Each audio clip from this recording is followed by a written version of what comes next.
안녕하세요. 호통사에 오신 걸 환영합니다. 오늘 이야기할 내용은 우리 구독자님께서 말씀해 주신 이 EVM, Error Vector Magnitude, 이 테스트에 대해서 좀 간단하게 이야기를 해보도록 하겠습니다.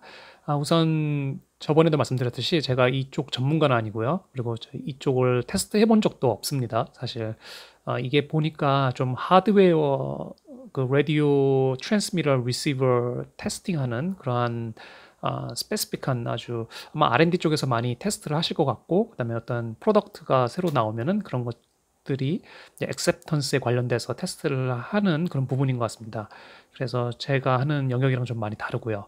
그래서 어쨌든 제가 아는 부분까지만 이렇게 말씀드리고, 더 자세한 내용은 우리 구독자님께서 아마 질문을 하면은 또 답해 주실 거라고 생각이 됩니다.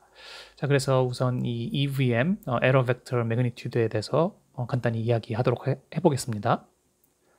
자, 그래서 무엇을 테스트하느냐? 제가 방금 말씀드렸듯이 라디오 리시버, 트랜스미터에 대한 어떤 퍼포먼스가 어느 정도 나오는지 그것에 대해서 테스트를 하는데, 그 이름에서 아시다시피 에러죠, 에러 벡터 매그니튜드. 그러니까 그 에러가 어느 정도가 나느냐, 허용치에서 그 에러가 벗어나느냐 안 벗어나느냐, 뭐 그런 것들을 보는 겁니다. 그래서 이런 장비를 가지고 테스트를 한다고 하는데, 뭐 제가 테스트를 해본 적 없고 뭐 그냥 구글에서 제가 찾아본 그림인데, 뭐 이런 장비 아니면 이런 소프트웨어를 가지고 테스트를 한다고 합니다. 자, 그래서 이제 조금 더 자세히 들어가 보면은, 우선은 에러라고 그랬는데 그러면 무슨 에러인가, 그리고 도대체 이 에러 벡터 매그니튜드는 무엇인가에 대해서 알아야겠죠. 그래서 우선 보시면은, 자, 요 그림 어디서 보신 적 기억이 나시나요? 혹시 이게 무슨 그림인지 잘 모르겠으면은 그 제가 만든 모듈레이션에 관련된 영상이 있습니다. 그래서 그거를 보고 오시면은 이해가 됩니다. 그래서 꼭 그게 필요하거든요. 제가 이것도 모듈레이션에 대해서 다 설명하기가 좀 어려우니까 그것을 보고, 지금 잠깐 멈춰놓고 보고 오셨다고, 모르시면은 보고 오셨다고 생각을 하고 말씀드리도록 하겠습니다. 자, 그래서 이 모듈레이션, 그 라디오 웨이브가 있죠. 그 라디오 웨이브의 데이터를 실어서 보내는데, 이 모듈레이션을 통해서 데이터를 실어 보냅니다. 자, 근데 보시면은 이게 이제 16컴 컨스텔레이션 다이그램의 이그젬플이죠. 하나의 예시인데, 보시면은 뭐 여기 비트가 있죠. 그래서 여기에 점이 찍히면은 라디오가 여기에 그 웨이브 폼이 앰플리튜드 높이와 페이스가 얼마나 쉬프트 됐는지, 그렇죠? 그 페이스가 쉬프트 된 거, 그 웨이브가 얼마나 쉬프트 된 거, 움직였는지 이쪽으로, 그곳의 각도에 따라서 이 데이터를 보는 겁니다.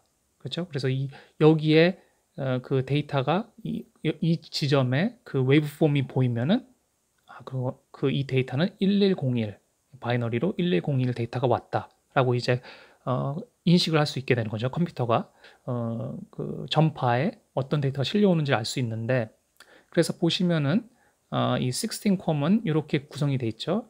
그런데 자, 바로 에러는 이 지점에 보여야 되는데, 그 웨이브가 항상 클린하게 들어올 수가 없는 거죠. 제가 항상 몇 번 말씀드렸지만 라디오가 퍼져나가면은 아주 가까운 거리에서 아무 다른 라디오도 없이 이렇게 오면은 아주 클린하게 들어올 수 있겠죠. 그렇지만 우리가 살고 있는 이 세상에는 뭐 하나의 라디오가 절대 있는 게 아니죠. 정말 많은 전파들이 왔다 갔다 거리고, 하나의 전파가 쏘아지더라도 뭐 산도 있고 나무도 있고, 뭐 여러분들의 장비가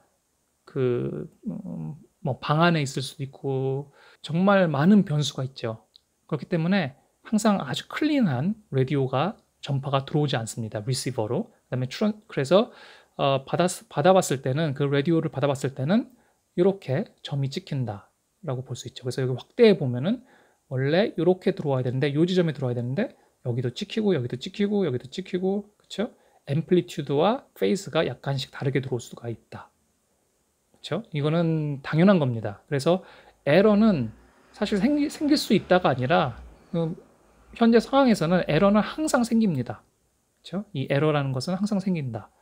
그 이유는 뭐 아까 방금 말씀드렸듯이 interference, noise, reflection, 뭐 하드웨어 디자인, 뭐 컨피규레이션, 뭐 페이딩, 뭐 멀티파스, 뭐 정말 많습니다. 요인은 정말 많고요. 네, 그래서 그런 이유 때문에 이 에러는 생길 수밖에 없다. 그렇죠? 자, 근데 이 에러가 생겼을 때 컴퓨터가 그래도 이걸 인식을 해야 되겠죠. 그렇죠? 정확하게 들어올 수가 없으니까. 자, 보시면은 좀 이렇게 좀 멀리서 확대한 걸 없애고 멀리서 보면은 그래도 이 지점에 대강 찍히죠. 그렇죠? 모든 점들이. 그렇죠?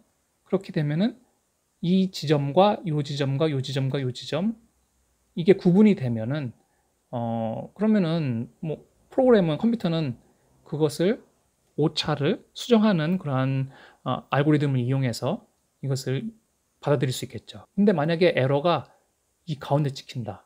그렇죠? 이 포인트가 이 라디오가 여기에 찍힌다. 들어온 라디오가 여기에 찍힌다. 자, 이런 데 가운데 찍혀버리면은 이건 난감한 거죠. 이 무슨 데이터가 들어오는지 알 수가 없게 되는 겁니다. 그렇죠? 그래서 허용 범위가 있을 수밖에 없다라는 거죠. 그렇죠? 자, 그래서 어쨌든 에러는 이렇게 생길 수밖에 없다라는 것을 우리가 이제 인지를 했고, 자, 그러면은 이것을 어떻게 계산할 것인가? 보면은 뭐 제가 아주 간단하게 얘기하지만 사실 이 3GPP 다큐멘트 보니까 이렇게만 쉽게 계산하는 게 아닌 것 같긴 합니다. 근데 어쨌든 제가 그냥 알아본 바로는 자, 요게 요 초록 색깔 요 다시 바로 우리가 봐야 될 예를 들어서 여기 보이시는 이런 점들입니다. 그렇죠? 요 점으로 데이터가 들어와야 이 웨이브폼이 여기에 딱 찍혀야 되는데 여기 보여줘야 되는데 실제로 들어온 거는 여기다. 자, 그러면은 에러를 어떻게 계산할 것인가? 이제 모듈레이션에서도 말씀드렸듯이 여기 각도죠, 각도. 각도는 페이즈의 차이. 그렇죠? 웨이브 폼이 얼마나 밀려 있는지 그것의 차이. 그렇죠? 그러니까 여기서부터 여기까지 그 각도를 보면 되겠죠? 페이즈가 얼마나 변했는지. 요만큼의 각도, 페이즈가 변했다.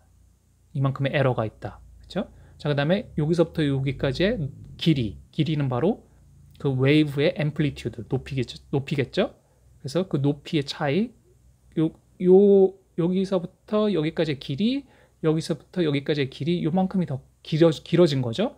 그러니까 여기는 magnitude error, 그렇죠? 그래서 phase error와 magnitude error가 있죠. 그래서 그것을 가지고 이제 EVM error vector magnitude를 계산을 합니다. 그래서 percentage로 계산하는 공식은 뭐 이렇다고 하는데 자세한 공식은 그 3GPP에 나와 있더라고요. 그래서 그거 보시면은 좀 더 자세히 이해하실 수 있을 것 같고, 그래서 어쨌든 이런 퍼센테이지로 계산을 하면은 이 찍히는 점들이 어떤 EVM 퍼센테이지를 가지고 있는지를 계산할 수 있겠죠.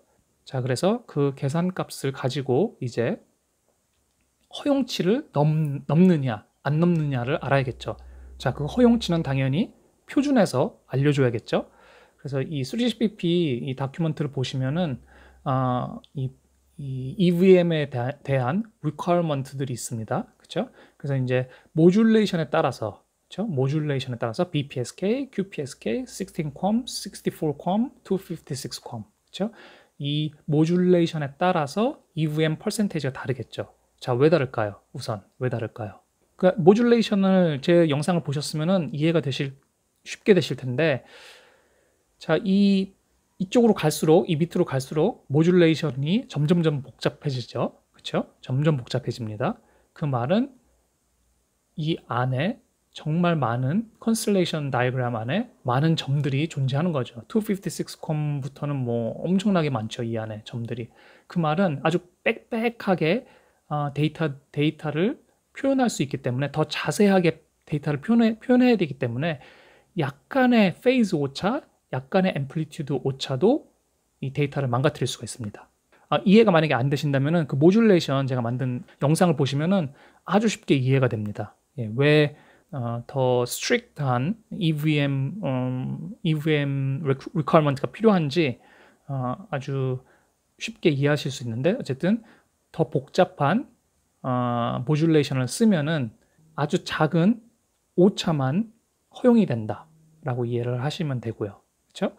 자, 그래서 보시면은 이제 모듈레이션들이 쭉 있는데 이 모듈레이션 우리가 그 전 시간에 바로 배웠죠.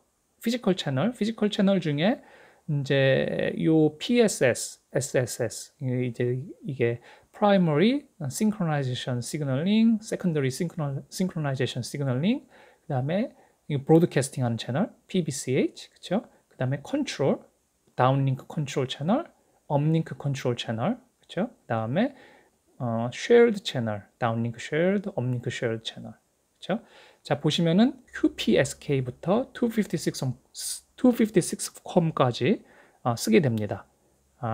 어떻게 결정이 되느냐? 바로 방금 말씀드렸듯이 채널이 좋으면은 하이 모듈레이션을 쓸 수 있겠죠. 왜냐면은 그 그래프가 이쁘게 들어와야지. 256컴 같은 경우는 정말 복잡한 그래프를 그리기 때문에 그 앰플리튜드와 페이즈가 조금이라도 에러가 생기면은 컴퓨터가 이해할 수가 없겠죠.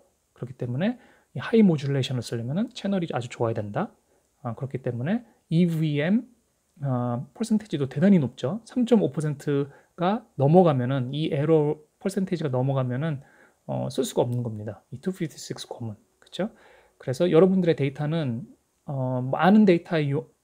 많은 양의 데이터를 대부분 요구하기 때문에 이렇게 QPSK부터 256컴까지 채널에 따라서 EVM이 결정이 되고요. 그다음에 컨트롤 채널과 브로드캐스팅 채널 같은 경우는 데이터 양이 아주 작습니다. 대단히 중요한 메시지면 틀림없지만 그렇지만 데이터 양은 여러분들이 사용하는 그러한 유저 데이터보다는 훨씬 작다.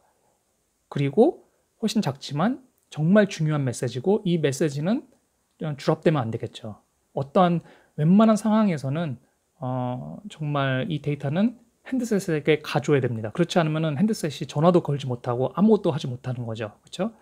그렇기 때문에 이 PDCCH, PUCCH, PBCH는 QPSK만 사용합니다. 그렇죠? 그 말은 데이터의 그러니까 robustness, 그렇죠? 안정적으로 데이터를 안정적으로 보낼 수 있고 그렇지만 데이터 양이 크지는 않다라고 이제 이해를 하시면 되겠죠. 그래서 QPSK는 17.5%가 되더라도 accept가 된다. 그렇죠? 이 두 채널은. 자, 그리고 이제 가장 중요한 PSS, SSS. 이거는 이제 synchronization 메시지라고 해서 이것을 받아야지만 처음에 이 메시지를 핸드셋이 받아야지만 데이터 이니시에이션 처음에 이제 네트워크 액세스를 시작할 수 있게 됩니다. 그렇죠? 그렇기 때문에 이 메시지는 정말 중요하기 때문에 더 단순한 모듈레이션 BPSK를 씁니다. 그렇죠? 그래서 EVM 퍼센테이지도 아주 높죠. 30%가 허용이 됩니다. 그렇죠? 그래서 PSS, SSS. 그래서 요 두 개를 묶어서 PSS, SS, 그 다음에 PBCH를 묶어서 이걸 SSB라고 하거든요. 근데 그거는 이제 다음 시간에 또 자세한 피지컬 채널을 이야기할 때 또 다룰 거고요. 네, 그래서 EVM에 대해서는 이렇게 허용치가 있다. 그리고 더 자세한 걸 공부하기 원하시는 분들은 이 3GPP 다큐멘트를 보시면은 EVM에 대해서 자세히 더 나와 있습니다. 그래서 혹시 이쪽으로 전자과를 공부하셔서 어떤 안테나를 개발하고 그 다음에 트랜스미터, 리시버 그쪽으로 하드웨어를 개발하실 분들은 아니면 테스트를 좀 그쪽으로 일을 해볼까 하시는 분들은 이쪽을 좀 공부해 보시면 좀 재밌지 않을까라는 생각이 들어서 아주 간략하게 제가 아는 선 아주 정말 수박 겉핥기 같은 내용입니다. 정말 자세한 내용들은 저도 잘 모르고요. 네, 그래서 이 정도까지 제가 말씀드릴 수 있을 것 같고요. 다음 시간에는 또 이제 아까 프로토콜 계속 이야기하던 이제 피지컬 채널에 대해서 피지컬 레이어 그리고 피지컬 채널에 대해서 더 자세한 내용들을 이야기하도록 하겠습니다. 감사합니다.